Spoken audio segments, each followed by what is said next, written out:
station that's on your side. This is News 12, first at 5.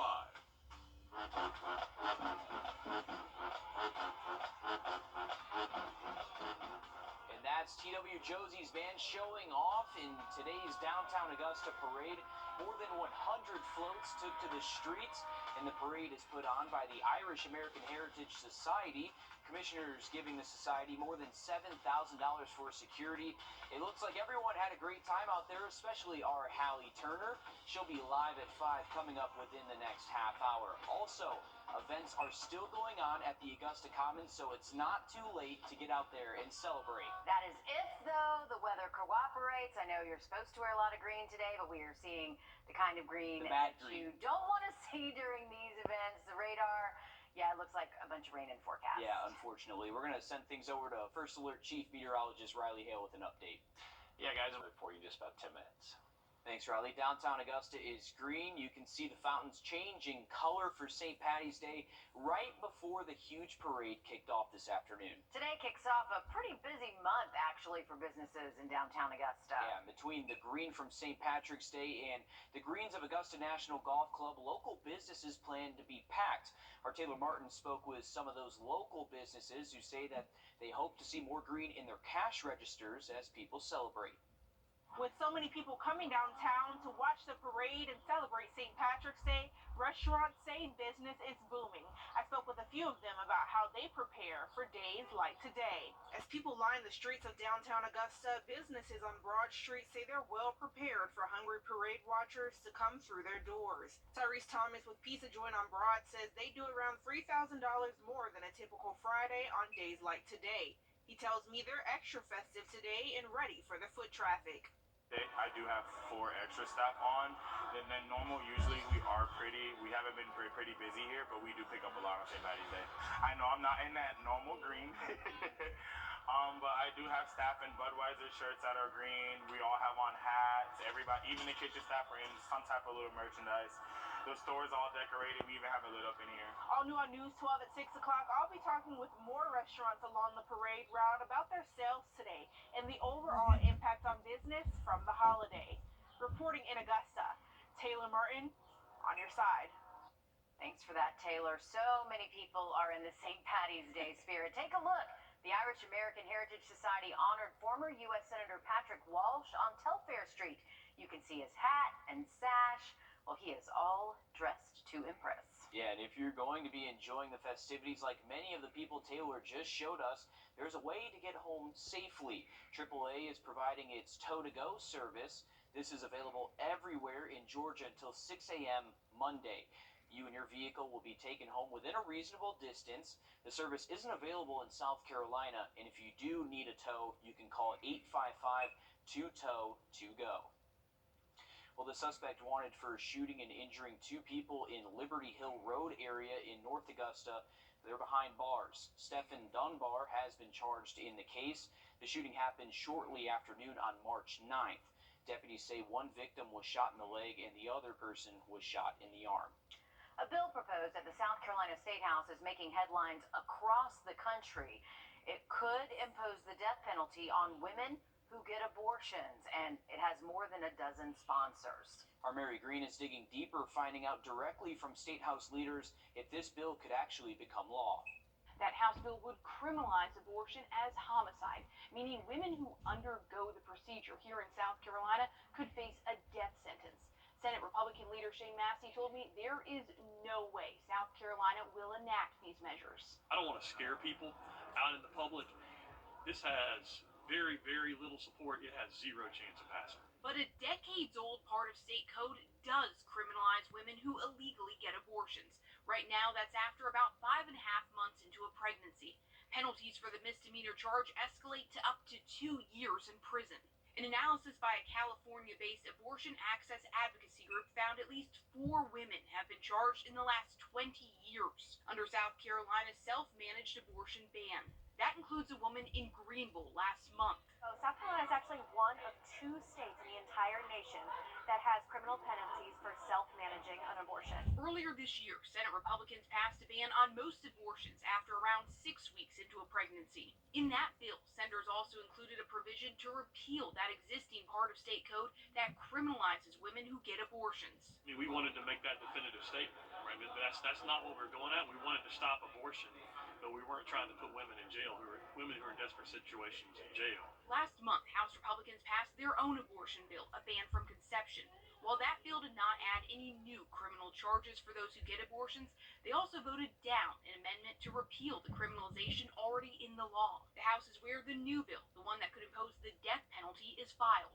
In a statement, Republican Speaker of the House Merle Smith says the House has no intentions of taking this bill up. When the House passed pro-life legislation earlier this year, we made it very clear we were not in the business of criminalizing women. Democratic Representative Heather Bauer tweeted earlier this week that she plans to soon file another bill that would decriminalize getting an abortion. And we know in South Carolina, with supermajorities, where there's a will, there's a way. They can pass this law if they want to. So they've all said they want to protect women. I would like to see it happen. I asked Senator Massey if he'd support a standalone bill to remove the existing penalties for women who get abortions. He told me he's open to decriminalization, but also believes the legislature needs to pass tighter restrictions on abortion as well. Reporting from the State House, I'm Mary Green. Thanks, Mary. Stephen Smith's mother is still fighting for answers nearly 8 years after her son's body was found in the middle of a country road in Hampton County. The cause and circumstances of the 19-year-old's mysterious death have been debated, even among law enforcement agencies. SLED opened an investigation into Smith's death in 2021, citing evidence uncovered while investigating the murder of Maggie and Paul Murdaugh. Multiple people interviewed during the investigation at the time of Smith's death. They mentioned the Murdaugh name according to the case files. Now there is a push to get the body unburied and examined. A life-saving program for veterans launched on a national level 2 months ago. Well, coming up, we'll show you how it works and how you could benefit from it if you've ever served our country. Riley? Well, we are looking at high rain chances heading into this evening and tonight. Behind the rain, it is going to cool off again this weekend. We'll have that full forecast just after the break. Customers reflect on the closing of the Aiken Brewing Company. That's coming up all new on News 12 at 6 o'clock. Time and Temp, brought to you by Janie Casino Injury Lawyers. I'm attorney Jamie. We're learning more about breast cancer statistics in South Carolina. Coming up, some startling numbers for one group of women who might want to get tested before the age of 40. Our area is no stranger to suicide. At Rooms to Go. Our area is no stranger to suicide, from young teenagers to adults. It is a growing problem right here locally and across the state. We introduce you to one woman who's shedding some light on what she experienced when it came to suicide in her family. Caitlin Cummings' relationship with her mom was full of letters of love. I would say I love you more, and she would say I love you most. That was just our thing. We did everything together. We talked about everything. She coached all of my sports teams growing up. All of my friends loved her and called her Mama Deb. There were some things Caitlin's mama, Debbie, kept to herself. When I was younger, it just looked like Mom doesn't feel good. She's laying in the bed. But as I got older, I saw that was depression. She lived a life that nobody should ever have to live, and had a lot of big T traumas growing up. The depression got deeper faster than anyone in Debbie's life understood. She took her life at 49 years old. Suicide is not on your radar until it's happened to you or happened to someone in your circle. Most people don't expect that to happen. It took years for Caitlin to find the American Foundation for Suicide Prevention and eventually start volunteering. You just know that you're not alone, even though you feel like it. This work is the way Caitlin keeps writing letters of love to her mom. She works with other grieving families, with kids who've lost their parents, with people who've tried to commit suicide and failed, and tries to give them the resources she wishes her mom had. She taught me to love. Like, that woman loved hard until her last breath. She is still writing letters of love. The letters look a little different. The love is the same. To the women watching, some startling stats when it comes to breast cancer. It is the most commonly diagnosed cancer among women in South Carolina and the second leading cause of cancer-related deaths among women in the state. That's according to South Carolina DHEC. Also, black women in the U.S. are 40% more likely to die from the disease. Doctors say African American women are more likely to have dense breasts, so it's important to get screened starting at age 40. Nina Mitchell was diagnosed when she was just 38 years old. Diagnosed faster and younger than our Caucasian sisters. And even when we go through chemo or if we go through radiation, even different things with our skin and our hair are so different. And these are the things that we're trying to bring to the forefront so people can understand there is a difference. Doctors say getting screenings and regular mammograms dramatically improve detection and your chance of survival. We do have rain heading our way this evening and tonight, but mostly dry this weekend if you need to wash the car, and pretty much most of that 7-day does stay dry for us. Now look at it just after the break. Take a look at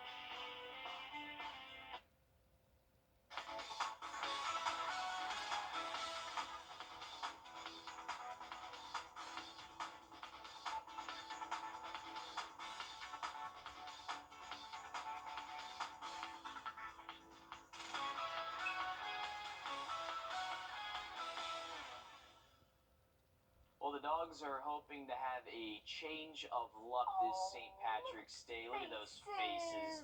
If you see one you'd like to meet and hopefully adopt, Fotis and the Aiken County Animal Shelter are having a Change Their Luck adoption tomorrow. Meredith, you're struggling over there. I want all of them, but I can't have any of them.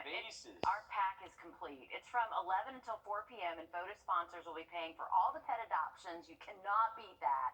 All you have to do is stop by 333 Wire Road in Aiken to find your lucky furry friend. They need all the help they can get. All the shelters are full. Just adopt one. If you see one you can take in and take good care of. Oh, I can't take it. Riley. Those are some good-looking pups right there. And love them. Luckily, the rain will clear out this weekend, so if you have any plans outside Saturday or Sunday, no issues weather-wise, just going to be a little bit colder out there for us. This is going to be some widespread rain that does start to move in this evening and tonight. We are starting to track a little bit better rain across Wilkes, Tolliver, Lincoln, McCormick County, so kind of the northern end of Clarks Hill Lake, we are seeing a little bit better coverage of rainfall. Here's a look from our Beach Island cam, 750 feet up. You can see those darker skies in the background, so this is definitely a sign of some rain heading our way. We're dry right now in Augusta. Temperatures are in the low 70s, so a pretty warm afternoon for us after a cold week. We're dropping those temps, though, for the weekend behind the rainfall, and then even early next week looks to stay below average. All right, thanks, Riley. That's all the time we have. Much more news and weather coming up after a short break as News 12 Live at 5 continues. Stick with us. I'm here.